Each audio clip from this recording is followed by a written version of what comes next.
Next patient Sumesh കയറി വരൂ. നമസ്കാരം ഡോക്ടർ. സുമേഷ് എന്തൊക്കെയുണ്ട്? ഡോക്ടറെ സുഖം.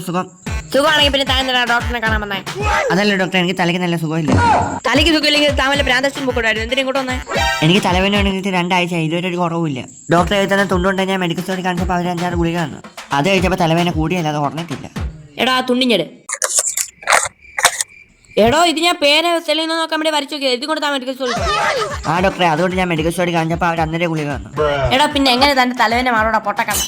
ഡോക്ടറെ ഇത് മാത്രമല്ല, എനിക്ക് മൂത്രത്തിൽ കല്ലുണ്ട്. ഓ അതുകൊണ്ടോ? അതൊക്കെ സൂക്ഷിക്കേണ്ട കാര്യങ്ങളല്ലേ? ഞാൻ അതെങ്ങനെയും കളയാൻ കൊണ്ട് വെച്ചേക്കാം ഡോക്ടറെ. ഞാൻ ഇനി അത് സൂക്ഷിക്കണം. എടോ താൻ സൂക്ഷിക്കാതിരിക്കുകയോ ചെയ്യാതെ തന്റെ ഇഷ്ടം. താൻ കഴിഞ്ഞ ആഴ്ച വന്നപ്പോഴത്തേക്ക് തന്റെ വയറ്റിന് എന്തൊരു പ്രോബ്ലം ഉണ്ടായിരുന്നു പറഞ്ഞായിരുന്നല്ലോ. അതിന്റെ സ്കാനിന്റെ റിപ്പോർട്ട് ഉണ്ടായിരുന്നു ഞാൻ പറഞ്ഞായിരുന്നു. അത് കൊണ്ടുവന്നോ? ദാണ്ട നോക്ക്.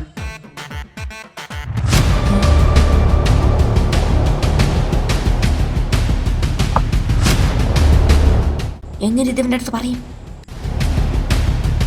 ഇങ്ങനെ വരാൻ വഴിയില്ലല്ലോ. എന്ത് പറ്റി ഡോക്ടറെ?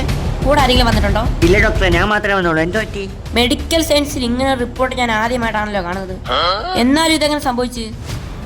ഡോക്ടറെ എന്ത് പറ്റിയെന്ന് ഒന്ന് പറഞ്ഞു ഡോക്ടർ. എന്റെ മെഡിക്കൽ കരിയറിൽ ആദ്യമായിട്ടാണ് ഇങ്ങനെ ഒരു സംഭവം ഉണ്ടാവുന്നത്. എനിക്കിത് പറയാതിരിക്കാൻ കഴിയില്ല. പറയാൻ വിഷമിക്കരുത്. ഡോക്ടറെ എന്നെ ടെൻഷൻ അടിപ്പിക്കാതെ കാര്യം പറ ഡോക്ടറെ. ഈ മെഡിക്കൽ റിപ്പോർട്ട് പ്രകാരം താൻ 4 മാസം പ്രഗ്നന്റ് ആണ്. പ്രഗ്നന്റോ? ഡോക്ടർ എന്തൊക്കെയാ പറഞ്ഞ റിപ്പോർട്ട് ചെയ്തിട്ടുണ്ട്? എന്റെ പൊന്നു ഡോക്ടറെ, ഇത് എന്റെ അമ്മയുടെ പഴയ സ്കാൻ റിപ്പോർട്ടാണ്. ഞാൻ എടുത്തോണ്ട് വന്നപ്പോൾ മാറിപ്പോയതാ. Oh sorry, this is my big mistake. ഞാൻ ക്ഷമിച്ചേക്കുന്നു. ഞാൻ വരുന്ന വഴിക്ക് ഒരു ടൂണി കയറി എന്റെ മൂക്കം കഴിച്ചു. അതിനുശേഷം ശ്വാസം മൂക്കി കൂടെ വന്നിട്ടില്ല. ഇനി ഇത്ര നേരം തന്റെ എല്ലാം കൂടെ ഞാൻ നോക്കട്ടെ. മൂക്കിന്റെ പാലം ഒടിഞ്ഞ തകർന്നു. അപ്പൊ എത്ര ചാക്ക് സിമെന്റ് പാർപ്പൊടി വേണം? സിമെന്റ് പാർപ്പൊടിയോ? അപ്പൊ ഒടിഞ്ഞ പാലം ശരിയാക്കാൻ വേണ്ടി സിമെന്റും കമ്പി പാർപ്പൊടിയൊക്കെ വേണ്ടേ? എടാ അത് അങ്ങനെയൊന്നുമല്ല. നാളെ രാവിലെ 10 മണിക്ക് ഓപ്പറേഷൻ ഫിക്സ് ആയി. ഡോക്ടറെ അത് മാത്രമൊന്നുമല്ല, എനിക്ക് ഭയങ്കര ചുമയും പനി. ആദ്യം ശരിയാക്കി തരാം. ഹലോ, എവിടെന്നാ വിളിക്കുന്നേ? ഓക്കെ. കാലിന്റെ മുട്ടിനല്ലേ കംപ്ലൈന്റ്. എന്നൊരു ആട്ട് വിളിച്ച് ഞാൻ വന്നാൽ മതി. കാല് ശരിയായതിനു ശേഷം വൈകിട്ട് 5 മണിക്ക് ഇവിടെ നിന്ന് നടന്നങ്ങ് പോയാൽ മതി. അല്ലെങ്കിൽ വൈകിട്ട് നടന്നു പോയാലേ പറ്റുമോ?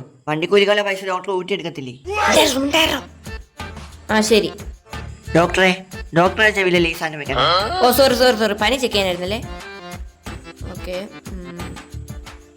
ഹാർട്ട് ബീറ്റ് ഒന്നും ഇല്ലേ? അത് കുഴപ്പമൊന്നുമില്ല കേട്ടോ. ശ്വാസം വലിച്ചിട്ട് മേലോട്ടങ്ങ് വിട്ടാൽ മതി.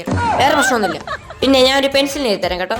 അതെന്താ ഡോക്ടറെ ഈ പേന തെളിയാത്തോണ്ടാണ് പെൻസിലിന് എഴുതുന്നത്? എടോ താൻ ഞാൻ പറയുന്നിട്ട് മര്യാദയ്ക്ക് വിടുന്നു, അല്ലെങ്കിൽ മാരകമായ ഇഞ്ചക്ഷൻ കുത്തിച്ച് തന്നെ ഞാൻ കൊന്നു കളയും. അയ്യോ ഡോക്ടർ, ഒരു കാര്യം കൂടെ.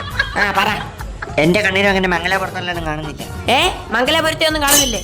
എന്റെ കണ്ണിന് ഭയങ്കര മംഗല പുറത്തുള്ളതൊന്നും കാണുന്നില്ലെന്ന്. ഷോർട്ട് സർക്യൂട്ട് ആണെന്നാ തോന്നുന്നത്. ഷോർട്ട് സർക്യൂട്ട് അല്ലടോ, ഷോർട്ട് സൈറ്റ്. എടോ അത് എനിക്കും കുറച്ച് ദിവസം കൊണ്ട് ഒരു കണ്ണിന് ഭയങ്കര മംഗല കേട്ടോ. എന്തായാലും ഞാൻ ഒരു മരുന്ന്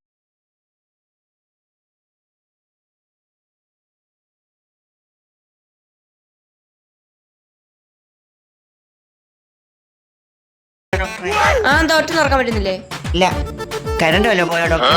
എടോ അത് കുഴപ്പമൊന്നുമില്ല. എടാ വെച്ച് കഴിയുമ്പോൾ തുറന്നോളും. താൻ എന്തായാലും കണ്ണടച്ചങ്ങ് പോയി. അവിടെ വാടി ഇരിപ്പുണ്ട്, അത് കൊടുത്തു. ഒരു വള്ളി അങ്ങ് ഒഴിഞ്ഞു കിട്ടി. അയ്യോ, ഞാൻ ആ പാവത്തിന്റെ കണ്ണ് വെച്ചിട്ട് ചെവികം മാറ്റുന്നു. ആ പാവപ്പെട്ടവന്നുകൊണ്ട് കണ്ണു അടച്ചു വെച്ചോണ്ടോ ഇനി എവിടെ തന്നെ തീരുവാൻ.